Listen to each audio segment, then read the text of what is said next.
আজকের আমি আছি ওর শ্বশুর বাড়িতে। তোমরা যে ছবিটা দেখো না, সেটা অ্যাকচুয়ালি বাইরে থেকে কিনে এনে ছবিটা সাজাতে হয়েছে।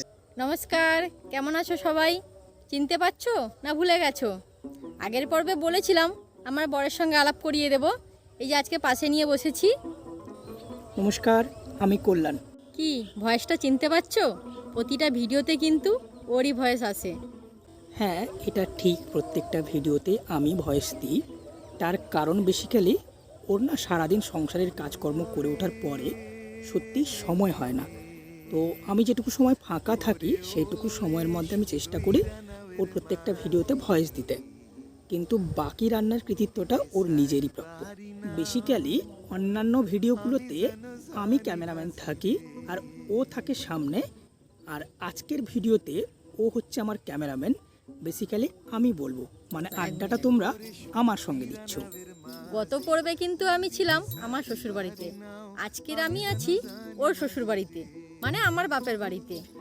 হ্যাঁ, অ্যাকচুয়ালি কালকে জামা ষষ্ঠী, ওই জন্য আজকে আমরা চলে এসেছি আমার শ্বশুর বাড়িতে। ভিডিও শুরু করার আগে, মানে ভিডিওতে ঢোকার আগে তোমাদের একটা বারের জন্য না এখানকার দৃশ্যটা দেখাতে ইচ্ছে করছে। ওর বাপের বাড়ি কিন্তু সুন্দরবনের পাশাপাশি, মানে সাউথ 24 পরগনার একদম রুরালে। সত্যি দুর্দান্ত, তোমাদেরকে একটা বারের জন্য দেখাচ্ছি, প্লিজ দেখো, তারপর ভিডিওটা শুরু করব। দূরে কোথাও একটা সুন্দর মিউজিক বাজছে, হয়তো কোথাও পুজো হচ্ছে। সূর্য অস্ত যেতে চলেছে, দেখো হালকা আলোতে দৃশ্যটা শুধু একবার কল্পনা করো। হ্যাঁ, আমরা যেখানে রয়েছি সেটা সুন্দরবনের কাছাকাছি কোনো একটা জায়গা। দেখতেই পাচ্ছ সুন্দরী গাছ, এর ওই দিকটা নদী, আর নদীর ঠিক উল্টো দিকে সারি দিয়ে মাছের ঝিল।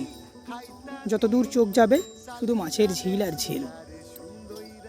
নদীর জল যখন জোয়ারের সময় ঢোকে, জোয়ারের সময় এর সঙ্গেই ঢোকে মাছ। তারপরে জায়গাটাকে বেঁধে দেওয়া হয়, সেই মাছ বড় হতে থাকে, পরবর্তীকালে সেটাই হয়ে ওঠে এখানকার অনেক মানুষের আয়ের উৎস। আর আমরা এরকম একটা জায়গার মধ্যে বসে বসে ভিডিওটি শ্যুট করছি। আকাশে অলরেডি এক ফালি চাঁদ দেখা দিয়েছে, সন্ধে হতে আর দেরি নেই। ভেবেছিলাম আজকে একটু বৃষ্টি হবে, এই গরমের হাত থেকে হয়তো একটু রেহাই পাবো। এবার ফিরে আসি বং কিচেনে। বং কিচেনের শুরুর যাত্রাপথটা তোমাদের সঙ্গে আগের পর্বে ও বলেছে অ্যাকচুয়ালি, আর আজ আমি বলবো তার পরের অংশটুকু। দেখ ঠিক কী হয় একটা ইউটিউব চ্যানেল শুরু করলে। জানো তো, প্রথম কয়েক মাস আমরা যাত্রা শুরু করেছিলাম অগাস্ট মাসে, তাই তো? হ্যাঁ, আমরা যাত্রা শুরু করেছিলাম অগাস্ট মাসে। তারপরে কিন্তু আস্তে আস্তে বেশ বাড়ছিল, সুন্দরভাবেই বাড়ছিল, জানো তো। কিন্তু একটা পর্যায়ে এসে কি হয় জানো তো, হঠাৎ করে ইউটিউব না স্ট্রাক হয়ে যায়, মানে ফ্রিজ যাকে বলে। আমাদের সেটা কবে থেকে শুরু হয়েছিল জানো? আমাদের ফেব্রুয়ারির প্রথম উইক থেকেই শুরু হয়েছিল এটা। একদম জানুয়ারি মাসের 28 তারিখ অবধি সত্যি দুর্দান্ত গতিতে গিয়েছে। তারপর হঠাৎ করে না ফেব্রুয়ারি থেকে পড়েই গেল। মানে দিনে ভিউজ হতো সত্যি বললে বিশ্বাস করবে না, 10-12টা। তখন আমাদের মনে হতো যে ইউটিউবটা ছেড়েই দেবে এবার, আর ভিডিও বানাবো না। সত্যিই তখন আমাদের মনে হতো যে না, ইউটিউবটা আবার ছেড়ে দেওয়াই ভালো, কারণ খরচ তো একটা রান্নার পেছনে হয়েই থাকে। আর সত্যি কথা বলবো, এখন তো চ্যানেল মনিটাইজ হয়নি, তাহলে এখন না ওই ভিউজ দেখে উৎসাহিত হই যে চলো পরে ভিডিওটা বানাই। যে আমাদের ভিডিওগুলো সবাই পছন্দ করছে, এই ভেবেই তো আমরা ভিডিওটা বানাবো, বলো। এখন তো আমাদের কিছুই নেই, তো সেটা যেহেতু হচ্ছিল না, তাই মন আমাদের দুজনেরই খারাপ হয়ে গেছিলো যে আর হয়তো ভিডিও করব না, কি হচ্ছে। এই সময়টা থেকে জানো তো একা অপরের সঙ্গে থাকাটা খুব জরুরি। যখন ও ভাবতো যে দৌড় ছেড়েই দিই, তখন আমি ওকে বলতাম যে চলো আর 2 দিন দেখি। যখন আমি ভাবতাম ধর নিকুচু করেছে থাকতো, তখন ও ভাবতো যে না চলো আরও কয়েকটা দিন ট্রাই করি। এরকম ট্রাই করে করে ফেব্রুয়ারি, মার্চ, এপ্রিল 3 মাস পুরো একদম বসে গেল ইউটিউব। আমরা আমাদের স্ট্রেংথের ওপর বসেছিলাম। ফাইনালি এই মাসের শুরুর দিকটা, মানে গত মাসের শেষের দিকে বা এই মাসের প্রথম থেকে, মানে ওই 28-29 তারিখ নাগাদ গত মাসের finally YouTube back in form আমাদের ভিডিওকে আবার প্রমোট করা শুরু করলো। কোন ভিডিওটা জানো? তোমরা অনেকেই দেখেছো, মোরব্বা আমের মোরব্বা রেসিপি সুপার হিট হয়েছে। আর এর আগে আমাদের যে ভিডিওগুলো সুপার হিট ছিল, কী ছিল জানো? আমাদের ছিল চিড়ের পিঠে, হান্ডি চিকেন, আর রাঙা আলুর পিঠে, একদম কয়েকটা চায়ের রেসিপিও রয়েছে জানো তো, ওগুলো ফেভারিট হয়েছিল।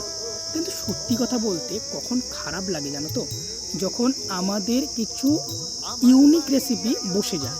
যেমন ধরো তোমাকে আমি বলছি কেজিএফ চা, হাইপ ক্রিয়েট করেছিলাম আমরা যে এটা হাইলাইট হবেই, কারণ জেনারেলি কেজিএফ চা জিনিসটা তখনও পর্যন্ত আমাদের বেঙ্গলি এই যে ফুড ব্লগিং হোক বা কিচেন সেট আপ যারা রান্নাবান্নার চ্যানেল রয়েছে সেগুলোতে কেজিএফ চাটা কিন্তু পপুলার হয়।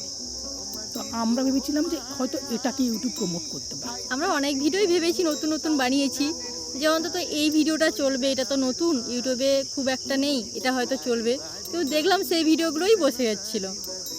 তো ফাইনালি আমের মোরব্বাটা উঠেছে, খুব খুশিও হয়েছি যে এখনো চলছে। সঙ্গে কিন্তু আমের আচারের রেসিপিও একটা দুর্দান্তভাবে চলছে জানো তো। তোমাদের একটা ইনসিডেন্ট শেয়ার করি এবার। এই ইউটিউব থাকবে, দুদিন বাদে চলে যাবে, সেটা হতেই থাকবে। তবে এই রান্নার সময় না কিছু বিষয় আছে যেগুলো সত্যিই হাসির। যেমন ধরো আমরা যে রেসিপিটা ভাবি যে এটা একদম ঘাঁটবে, এটা আমরা হবেই না, অ্যাকচুয়ালি সেই রেসিপিটা না হিট করে। আর যে রেসিপিটা দারুণ শ্যুট হয়েছে, দারুণ এডিটিং, দারুণ খেতে, ভিডিও এডিটিং, তার ভয়েস সব দুর্দান্ত, সেটাই ঢেলাবে। এটা একদম বাউন্ড। আমি জানি না ইউটিউব ঠিক কী করে বোঝে যে ভুল ভিডিওগুলোকেই প্রমোট করা যায়। আম কাসুন্দি কাতলাও একটা রেসিপি আমরা বানিয়েছিলাম।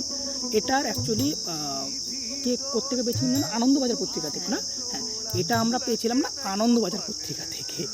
দেখার পরে আমাদের খুব ইচ্ছে হলো যে জামাই ষষ্ঠীর স্পেশাল হিসেবে এটা একদম দেখানো যেতেই পারে। তো আমরা দেখালাম, কি হলো জানো, পুরো রেসিপিটাই ধারালো, গুনে গুনে মনে 100ও পেরোয়নি, এরকম একটা বিষয়। তোমাদের আরও একটা সুন্দর ঘটনা শেয়ার করি যে রান্না করতে করতে কেন আমরা হাসি মাঝে মাঝে, কখনো কখনো আমরা খুব ফ্রাস্ট্রেটেড হয়ে যাই যে রান্নাটা হচ্ছে না, জমছে না, কখনো কখনো হাসিও পায়। তো আমাদের একটা রেসিপি রয়েছে না, চপের রেসিপি, আলুর চপ। কি মনে হলো একদিন আলুর চপ বানাবো। এই তুমি বলো রেসিপি এবার ঘটনাটা, এটা খুব হাসি, এটা শুনতে থাকো মন থেকে। আলুর চপ বানাচ্ছি, সমস্ত কিছু রেডি করে দিয়েছি, তেলে দিয়ে দিয়েছি, গ্যাসটা কমিয়ে ও বলছে আমি একটু ভাজবো। তখন ক্যামেরাটা একটু অফ আছে, বলছে আমি একটু ভাজবো। আরে ঠিক আছে তুমি তাহলে ভাজো, আমি একটু বাইরে থেকে ঘুরে আসি। এসে যখন দেখছি চপগুলো সব পুড়িয়ে ফেলেছে। না না, আমি পুড়িয়ে ফেলিনি, অ্যাকচুয়ালি কী হয়েছে, গ্যাসটাকে বাড়িয়ে দিয়েছি। আমি গ্যাসটাকে বাড়িয়ে দিয়েছি, আমি তাড়াতাড়ি ভেজে ফেলবো, তো আমি গ্যাসটাকে বাড়িয়েই দিয়েছি। আর বাড়িয়ে দেওয়ার পর কী হয়েছে, ওটা উল্টে দিয়ে আমি কী করেছি, ক্যামেরাটাকে অন করতে চলে গেছি। এবার ওইটুকুনি সময়ের মধ্যে আমি বুঝতেই পারিনি যে ওটা ভোগে চলে গেল। এবং তারপরে জিনিসটা আরও ইন্টারেস্টিং, তোমরা যে ছবিটা দেখো না, সেটা অ্যাকচুয়ালি বাইরে থেকে কিনে এনে ছবিটা সাজাতে হয়েছে। আর সত্যি কথা বলছি, ইনসিডেন্ট এরকম প্রচুর রয়েছে। আমি তো বলেইছি প্রত্যেক মাসে আমরা চেষ্টা করছি এরকম 1 থেকে 2টো ভিডিও তোমাদের সঙ্গে শেয়ার করতে। আর তোমাদের সবাইকে অনুরোধ, যদি তোমাদের পছন্দ হয় তাহলে অবশ্যই চ্যানেলটিকে সাবস্ক্রাইব করে যেও, কারণ সত্যি বলছি তোমাদের একটা সাবস্ক্রিপশান না আমাদের কাছে অনেকটাই পাওনা। এই সময় আমাদের কাছে না মনিটাইজেশন নেই, তো আমাদের কাছে সময় ভিউজ, সাবস্ক্রিপশান এগুলোই সব কিছু। আর একটা সাবস্ক্রিপশান করতে কিছুই লাগে না, শুধু একটা ক্লিক, সাবস্ক্রাইব বাটনে ক্লিক করো। আর হ্যাঁ, সাবস্ক্রাইব করার পরে বেল বাটনটি অবশ্যই প্রেস করে যেও। আজ সন্ধে হয়ে যাচ্ছে, আজকের মতো টাটা। তবে যাওয়ার আগে আর একবার এই সন্ধ্যার দৃশ্যটা তোমাদের সবার জন্য। Tata tata.